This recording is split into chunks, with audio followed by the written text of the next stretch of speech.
ಕೃಷ್ಣ ಆಶ್ರಮದಿಂದ ಸುಂದರಣ್ಣ ಕಾಲ್ ಮಾಡಿದ್ದ. ಆಶ್ರಮದಲ್ಲಿ ಯಾರೋ ಒಬ್ಬರು ಮುಂದಿನ ವಾರ ತಮ್ಮ ಹುಟ್ಟಿದ ಹಬ್ಬ ಆಚರಿಸ್ಕೋತೀವಿ, ಮಕ್ಕಳ ಜೊತೆ ಪಾರ್ಟಿ ಮಾಡ್ತೀವಿ ಅಂತ ಬಂದಿದ್ರಂತೆ. ಅದಕ್ಕೆಲ್ಲ ಅವಕಾಶ ಇಲ್ಲ ಅಂತ ಸುಂದರ ಎಷ್ಟೇ ಹೇಳಿದ್ರು ಕೇಳಿದೆ. ಅವರು ನಿನ್ನ ಜೊತೆನೇ ಮಾತಾಡಬೇಕು ಅಂತಿದ್ದಾರಂತೆ. ಅದಕ್ಕೆ ಅಣ್ಣನ್ನ ಕಳಿಸ್ಕೊಡಿ ಅಂತ ಹೇಳ್ದ ನೋಡು.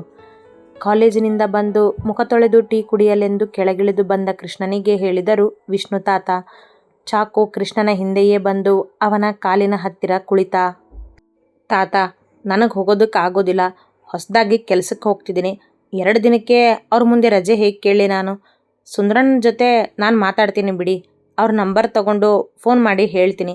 ನಮ್ಮ ಆಶ್ರಮದಲ್ಲಿ ಪಾರ್ಟಿಗೆಲ್ಲ ಅವಕಾಶ ಇಲ್ಲ ಅಂತ ಎಂದ ಕೃಷ್ಣ ಆ ಊರಿಗೆ ಹೋಗಬಾರದೆಂದು ನಿರ್ಧರಿಸಿ ಕಟ್ಟೆಯ ಮೇಲೆ ಬಂದು ಕುಳಿತ. ತೊಟ್ಟಿಯ ಮನೆಯಾದ್ದರಿಂದ ಕಾಲು ಕೆಳಗೆ ತೂಗುತ್ತಾ ಕಟ್ಟೆಯ ಮೇಲೆ ಕುಳಿತುಕೊಳ್ಳುವುದು ಅವನಿಗಿಷ್ಟವೇ. ಮಕ್ಕಳು ನಿನ್ನ ನೋಡಬೇಕು ಅಂತ ತುಂಬ ಕೇಳ್ತಿದ್ದಾರೆ ಅಂದ. ಅದಕ್ಕೆ ನಾಡಿದ್ದು ಹೋಗಿ ಬಾ ಕೃಷ್ಣ, ನಾಡಿದ್ದು ಭಾನುವಾರ ಇದೆ, ಕಾಲೇಜ್ ರಜೆ ಇರುತ್ತೆ. ಅವನಿಗೆ ಅನುಕೂಲವಾಗುವಂತೆ ಹೇಳಿದರು ತಾತ. ಆಗೋದಿಲ್ಲ ತಾತ, ನನಗೆ. ನಾನು ಊರಿಗೆ ಬಂದು ಇನ್ನೂ 1 ತಿಂಗಳು ಆಗಿಲ್ಲ, ಮತ್ತೆ ಊರಿಗೆ ಹೋಗು ಅಂತಿದ್ದೀರಲ್ಲ ನೀವು, ಮುನಿಸಿದವರಂತೆ ಎಂದನಾದರೂ ಅವನ ಮನಸ್ಸಿನ ಕಿರಿಕಿರಿ ತಾತನಿಗೆ ಗೊತ್ತಿಲ್ಲ. ಅವ್ರು ನಿನಗೆ ಅಲ್ಲೇ ಇರೋದಕ್ಕೆ ಹೋಗು ಅಂತಿಲ್ಲ ಕೃಷ್ಣ, ಆಶ್ರಮಕ್ಕೆ ಹೋಗಿ ಬಾ ಅಂತಿದ್ದಾರೆ ಅಷ್ಟೇ. ಅವರು ಯಾರು ಅಂತ ನೋಡಿ ಅವರಿಗೆ ಸರಿಯಾಗಿ ತಿಳಿಸಿ ಹೇಳು. ನಮ್ಮ ಆಶ್ರಮದಲ್ಲಿ ಹುಟ್ಟುಹಬ್ಬ ಅಂತ ಆಚರಣೆಗೆಲ್ಲ ಅವಕಾಶ ಇಲ್ಲ, ಬೇಕಾದರೆ ಅವರು ಅವತ್ತಿನ ದಿನ ಮಕ್ಕಳಿಗೇನಾದರೂ ದಾನ ಮಾಡಬಹುದು ಅಂತ. ಅದಲ್ಲದೆ ಮಕ್ಕಳು ನಿನ್ನನ್ನು ನೋಡಬೇಕು ಅಂತಿದ್ದಾರೆ ಅಂದಮೇಲೆ ಹೋಗಿ ಬಾ, ಏನಾಗೋದಿಲ್ಲ. ಮಕ್ಕಳಿಗೆ ನಿನ್ನನ್ನು ಬಿಟ್ಟರೆ ಬೇರೆ ಯಾರಿಲ್ಲ ಅನ್ನೋದನ್ನು ಯಾವಾಗಲೂ ನೆನ್ಪಿಟ್ಕೊ ನೀನು. ಅವನ ಹಿಂದೆಯೇ ಇದ್ದ ಚೇರಿನಲ್ಲಿ ಬಂದು ಕುಳಿತ ನರೇಂದ್ರರವರು ಎಂದರು. ಹೌದು ಕೃಷ್ಣ, ಆ ಮಕ್ಕಳಿಗೆಲ್ಲ ನೀನೇ ತಂದೆ ತಾಯಿ ಬಂಧು ಅನ್ನೋದು ಗೊತ್ತಿರಲಿ ನಿನಗೆ ಎಂದ. ಮಂಜುಳಾರವರು ಅವನ ಕೈಗೆ ಟೀ ತಂದಿಟ್ಟರು.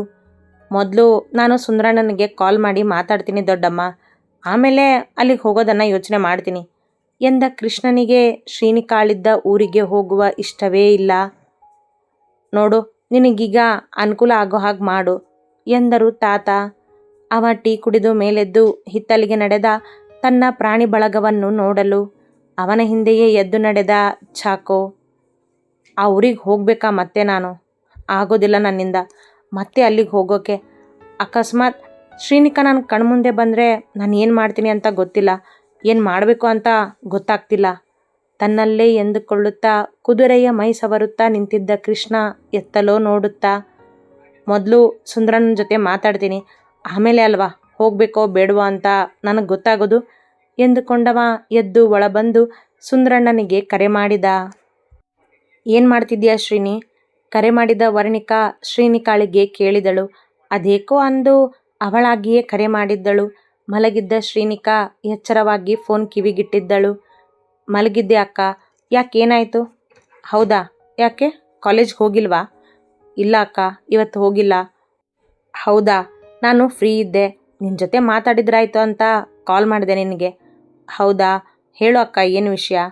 ಕೊಂಚ ಭಯದಲ್ಲೇ ಕೇಳಿದಳು ಶ್ರೀ. ಕೃಷ್ಣನ ಪ್ರೀತಿಯಲ್ಲೇ ಮುಳುಗಿದವಳಿಗೆ ಈಗ ನೆನಪಾಗಿತ್ತು ವರ್ಣಿಕಳ ಬಗ್ಗೆ. ಸತ್ಯ ಏನೆಂದು ಅವಳ ಬಳಿ ಕೇಳಲೋ ಬೇಡವೋ ಎಂಬುದರ ಜೊತೆಗೆ ಸಣ್ಣ ಭಯವೊಂದು ಮನದಲ್ಲಿ ಆವರಿಸಿತು.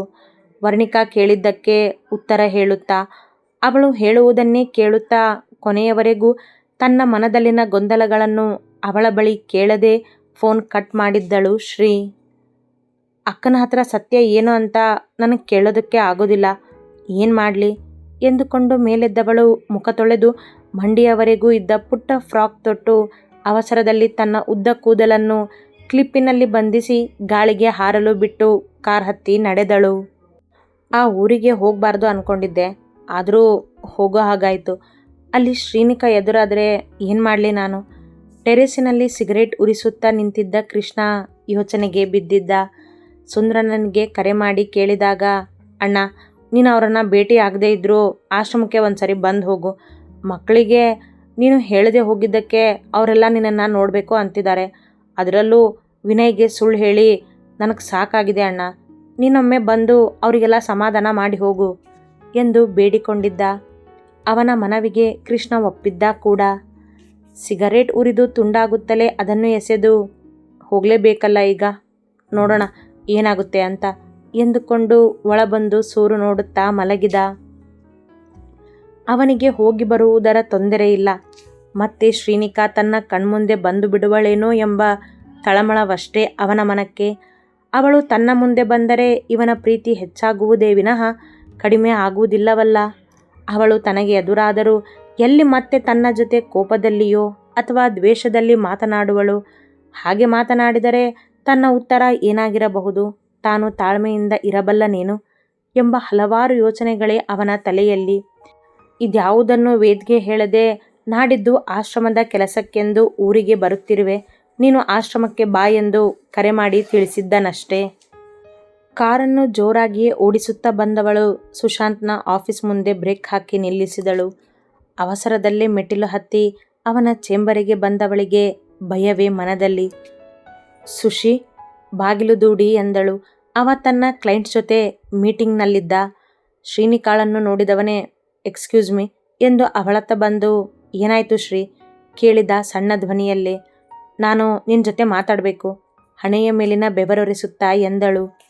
ವೇಟಿಂಗ್ ರೂಮ್ನಲ್ಲಿರೋ, ಬರ್ತೀನಿ ಎಂದ ಸುಶಾಂತ್ ಮತ್ತೆ ತನ್ನ ಚೇರಿನಲ್ಲಿ ಬಂದು ಕುಳಿತ. ಶ್ರೀ ಬಾಗಿಲೆಳೆದು ವೇಟಿಂಗ್ ರೂಮಿನಲ್ಲಿ ಬಂದು ಕುಳಿತಳು. ಅವಳ ಭಯಕ್ಕೆ ಅವಳುದ್ದ ತಲೆ ಕೂದಲಿನ ತುದಿಗೂದಲು ಅವಳ ಬೆರಳುಗಳಲ್ಲಿ ಸಿಲುಕಿ ಒದ್ದಾಡುತ್ತಿದ್ದವು. ವರ್ಣಳ ಜೊತೆ ಮಾತು ಮುಗಿಸಿದಾಗ ಅವಳ ಒದ್ದಾಟ ಒಂದೇ, ಅದು ವರ್ಣಿಕಾ ಕೃಷ್ಣನನ್ನೇ ಪ್ರೀತಿಸುತ್ತಿದ್ದಾಳಲ್ಲ, ತನ್ನ ಅಕ್ಕ ಪ್ರೀತಿಸುತ್ತಿರುವ ಹುಡುಗನನ್ನೇ ತಾನು ಹೇಗೆ ಪ್ರೀತಿಸಲು ಸಾಧ್ಯ ಎಂಬುದು. ಅದನ್ನೇ ಈಗವಳು ಸುಶಾಂತ್ ಮುಂದೆ ಹೇಳಿ ಬಗೆಹರಿಸಿಕೊಳ್ಳಬೇಕೆಂದು ಬಂದಿದ್ದಳು. ಸರ್, ನಾನು ತುಂಬ ದೊಡ್ಡ ತಪ್ಪು ಮಾಡಿದೆ ಅಂತ ನನಗೀಗ ಅರ್ಥ ಆಗ್ತಿದೆ. ಮೊದಲು ನಾನು ನಿಮ್ಮನ್ನು ಪ್ರೀತಿ ಮಾಡೋ ಹಾಗೆ ನಾಟಕ ಮಾಡಬಾರ್ದಿತ್ತು. ಮಾಡಿದ್ರೂ ನನಗೆ ನಿಮ್ಮ ಮೇಲೆ ನಿಜವಾದ ಪ್ರೀತಿ ಆಗಬಾರ್ದಿತ್ತು ಎಂದುಕೊಂಡವಳು ತನ್ನ ಕೈಗಳಲ್ಲಿ ಮುಖ ಹುದುಗಿಸಿ ಕುಳಿತಳು. ಮನಸ್ಸಲ್ಲಿ ನನಗೆ ಗೊತ್ತಿಲ್ಲದೆ ಪ್ರೀತಿ ಹುಟ್ಟಿದೆ ನಿಮ್ಮ ಮೇಲೆ. ಅಂದಮೇಲೆ ನಾನು ಹೇಗೆ ನನ್ನ ಭಾವನೆಗಳನ್ನ ತಡೆಯೋಕ್ಕಾಗುತ್ತೆ? ಮತ್ತೆ ತನ್ನಲ್ಲೇ ಎಂದುಕೊಂಡಾಗ ಬಾಗಿಲಿನ ಸದ್ದಾಯಿತು. ಸುಶಾಂತ್ ಒಳ ಬಂದ. ಸುಶಿ ಎಂದು ಮೇಲೆದ್ದಳು ಶ್ರೀನಿಕಾ. ಏನಾಯಿತು ಶ್ರೀನಿ, ಯಾಕಿಷ್ಟು ಟೆನ್ಷನ್ ಮಾಡ್ಕೊಂಡಿದ್ಯಾ? ಅವಳನ್ನು ಮೊದಲು ನೋಡಿದಾಗಲೇ ಗೊತ್ತಾಗಿತ್ತವನಿಗೆ ಅವಳು ಟೆನ್ಷನ್ ಮಾಡಿಕೊಂಡಿದ್ದಾಳೆಂದು. ಸುಶಿ, ಅಕ್ಕ ಕೃಷ್ಣ ಸರನ್ನೇ ಪ್ರೀತಿಸಿದಾಳೆ. ಅಂದಮೇಲೆ ನಾನು ಕೃಷ್ಣ ಸರ್ನ ಹೇಗೆ ಪ್ರೀತಿಸಲಿ? ತಡವಿಲ್ಲದೆ ಕೇಳಿದಳು. ನೀನು ಆಲ್ರೆಡಿ ಅವರನ್ನು ಪ್ರೀತಿಸಿದ್ಯಾ ಶ್ರೀ ಎಂದ ಸುಶಾಂತ್ಗೆ ಅವಳ ಭಯ ಅರ್ಥವಾಯಿತು. ಅಕ್ಕ ನನಗಿಂತ ಮೊದಲೇ ಅವರನ್ನು ಪ್ರೀತಿಸಿದಾಳಲ್ಲ, ಅಂದಮೇಲೆ ನಾನು ಅವರನ್ನು ಪ್ರೀತಿಸೋದು ತಪ್ಪಾಗುತ್ತೆ ಅಲ್ವಾ? ಅದು ಅವಳು ಪ್ರೀತಿಸಿದ್ದಾಳೆ ಅಂತ ಗೊತ್ತಿದ್ದು ಕಣ್ಣು ತುಂಬಿಕೊಂಡೇ ಕೇಳಿದಳು. ಅವಳ ಮನವಾಗಲೇ ದುಃಖದಲ್ಲಿ ತುಂಬಿತ್ತು, ಕೃಷ್ಣ ಎಲ್ಲಿ ತನ್ನ ಕೈ ತಪ್ಪುವನೋ ಎಂದು. ಶ್ರೀನಿಕಾ, ಇದಕ್ಕೆಲ್ಲದಕ್ಕೂ ಪರಿಹಾರ ಕೃಷ್ಣ ಹೇಳಬೇಕು. ಯಾಕಂದರೆ ಅವನು ಪ್ರೀತಿಸ್ತಿರೋದು ನಿನ್ನನ್ನು. ಅವನು ವರ್ಣನ ಪ್ರೀತಿಸಿಲ್ಲ ಅಂತ ಅವನೇ ಹೇಳಿದ್ದಾನೆ. ಇದನ್ನು ನಾವು ಹೇಳೋದಕ್ಕೂ ಮೊದಲು ಅವರಿಬ್ಬರ ಮಧ್ಯೆ ಏನಾಗಿದೆ ಅಂತ ನಮಗೆ ಗೊತ್ತಿಲ್ಲ. ಇದನ್ನೆಲ್ಲ ತಿಳ್ಕೊಂಡು ಕೃಷ್ಣನ ನಿರ್ಧಾರ ಏನು ಅಂತ ತಿಳ್ಕೋಬೇಕು ನಾವು. ಇದು 3 ಜನರ ಜೀವನದ ಪ್ರಶ್ನೆ ಶ್ರೀ. 3 ಜೀವನ ಹಾಳಾಗೋದಕ್ಕಿಂತ ಇಬ್ಬರಲ್ಲಿ ಒಬ್ಬರು ತ್ಯಾಗ ಮಾಡಿ ಇಬ್ಬರು ಖುಷಿಯಾಗಿರಬಹುದಲ್ವಾ? ಆ ಇಬ್ಬರು ಅಂದರೆ ನಾನು ಅಕ್ಕನೇ ಅಲ್ವಾ? ಕೃಷ್ಣನನ್ನು ಬಿಟ್ಟು ಕೊಡುವ ಮನಸ್ಸಿಲ್ಲದೆ ಕೇಳಿದಳು. ಹೌದು ಎಂಬಂತೆ ಕಣ್ಣಲ್ಲೇ ಸೂಚಿಸಿದ ಅವ. ಸರ್ ನನ್ನನ್ನು ಪ್ರೀತಿಸ್ತಿದ್ದಾರೆ, ಅಕ್ಕ ಸರ್ನ ಪ್ರೀತಿಸಿದ್ದಾಳೆ. ನಾನೀಗ ಯಾರ ಪರವಾಗಿ ಹೋಗಲಿ ಸುಶಿ? ಅಥವಾ ನನ್ನ ಬಗ್ಗೆನೇ ಯೋಚನೆ ಮಾಡಿ ಸ್ವಾರ್ಥಿ ಆಗಿಬಿಡ್ಲೇನು? ಕಣ್ಣಿಂದ ನೀರು ಜಾರಿ ಅಳುತ್ತಲೇ ಕೇಳಿದಳು ಅವನನ್ನು. ಶ್ರೀನಿಕಾ, ನೀನು ಅಳಬೇಡಮ್ಮ. ಮೊದಲು ಕೃಷ್ಣ ಸರ್ ಎಲ್ಲಿದ್ದಾರೆ ಅಂತ ತಿಳ್ಕೊ, ಆಮೇಲೆ ಮುಂದಿನ ಯೋಚನೆ ಮಾಡೋಣ. ಹಾಂ, ನಾನು ಹುಡುಕ್ತೀನಿ ಕೃಷ್ಣ ಸರ್ ಎಲ್ಲಿದ್ದಾರೆ ಅಂತ. ಅಳುತ್ತಲೇ ಅವನನ್ನು ಅಪ್ಪಿದಳು ಶ್ರೀ. ಅವಳನ್ನು ಸಮಾಧಾನಿಸಿದ ಸುಶಾಂತ್ ಕೃಷ್ಣನನ್ನು ಹುಡುಕಲೇಬೇಕೆಂಬ ನಿರ್ಧಾರದಲ್ಲಿದ್ದ. ಕೃಷ್ಣನನ್ನು ಹುಡುಕಿ ತನ್ನ ಪ್ರೀತಿ ಹೇಳಿ ಸಮಸ್ಯೆ ಬಗೆಹರಿಸುವ ತವಕ ಇವಳಿಗೆ. ಇವಳು ಎದುರಾದರೆ ಎಂಬ ತಳಮಳದ ಜೊತೆ ಎದುರಾಗಲೇಬಾರದೆಂಬ ಬೇಡಿಕೆ ಕೃಷ್ಣನಿಗೆ. ಅವನ ಗೊಂದಲ ಎಷ್ಟಿದ್ದರೇನು? ಶ್ರೀನಿಕಾ ಇರುವಲ್ಲಿ ಅವ ಹೋಗುವುದಂತೂ ನಿಶ್ಚಯವಾಗಿ ಬಿಟ್ಟಿತ್ತಲ್ಲ. ಅವನನ್ನು ಹುಡುಕಲೇಬೇಕೆಂದು ಇವಳು ನಿರ್ಧರಿಸಿದ್ದಳಲ್ಲ.